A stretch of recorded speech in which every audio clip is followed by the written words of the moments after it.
I'm Lee Mather and I'm the Game Director of F1 2018, and I'm here at the moment stood on the Silverstone wing, and soon I'm going to take you downstairs into one of the garages where I'm going to talk about some of the career enhancements that we've made to F1 2018. The big thing this year is very much the media are going to play a huge part in the player's career. It's super important for a driver these days to not just be skilled on track, it's all about being the complete package. In F1 2018 we've got a new media character called Claire, and she will approach you at various points to ask you questions that are relevant to what's going on through the season. And this could relate to multiple things. It could be on contract moves, it could be on performances in races, it could be on your teammate, on other drivers. The player's going to need to really take into consideration how that impacts on not only the morale of the team, so certain departments will feel demotivated, the time and the price or the unreliability of upgrades will increase, but also how other teams in the paddock perceive them. So it may be that a certain team would like to see a driver who's a great sportsman, demure and good in front of the press, doesn't ever rock the boat, doesn't say anything nasty about anybody, even under high pressure situations. Or it may be that you want somebody who's more of a showman. Some teams really want somebody who's got that character, that effervescence, that buzz with the media. And sometimes they may say things a little bit off the cuff that cause a bit of controversy. As you become reputable in the paddock, you will open up different answers which will allow you to really exert your character within the game.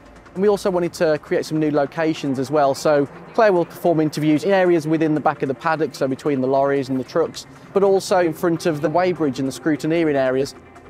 Answering questions to the media will give an instant outcome there and then. If you impact negatively or positively on a department or your relationship with a team, be that your team or another team, you'll be made aware of that. But you've also got to realise, maybe later in the season, these will get pulled up again.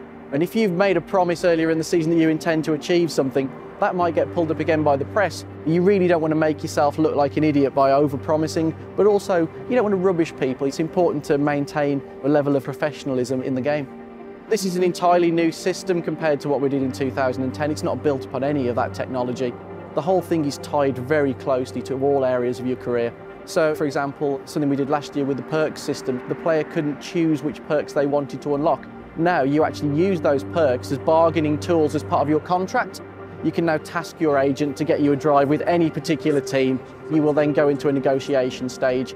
And this is something that we're actually extending across the whole season as well. So there will be key points in the season where the contract window's open again. So it may be that you take that risk of moving teams during the season. It may be that you move to a team that have got worse R&D than you, or a car that doesn't suit you as well. But the perks may look more attractive. You may think that you can progress your career quicker by going to another team. It's super important that I have a value as a player, and that value is really important. If I start to overvalue myself, a team isn't going to go with the contract that I want. If I say I'm going to achieve this and I fail, my value with those teams will go down. In F1 2018, the player will have rivalry with their teammate. That's always the benchmark for how good you are within the team, because obviously you're using exactly the same machinery. But you can also now challenge another rival off the grid. So you can pick who you want to try and beat. And the key thing with that is you can bet your skill level against another driver. If I'm performing reasonably well and I say I'm going to go and beat Lewis Hamilton, I'm going to beat Sebastian Vettel, that's setting your stall out as I'm a strong driver, I can beat the top in the sport. And for that, your reward will be huge in terms of your reputation within the paddock, and that will benefit you in multiple areas of your career. Broadcast style for Formula One's always been something that we've been super passionate about, really representing the sport very cinematically, giving those beautiful intros, having real-world commentators talking about what's going on. So this year we've expanded that system to take into account a lot more of what's going on throughout the course of the season.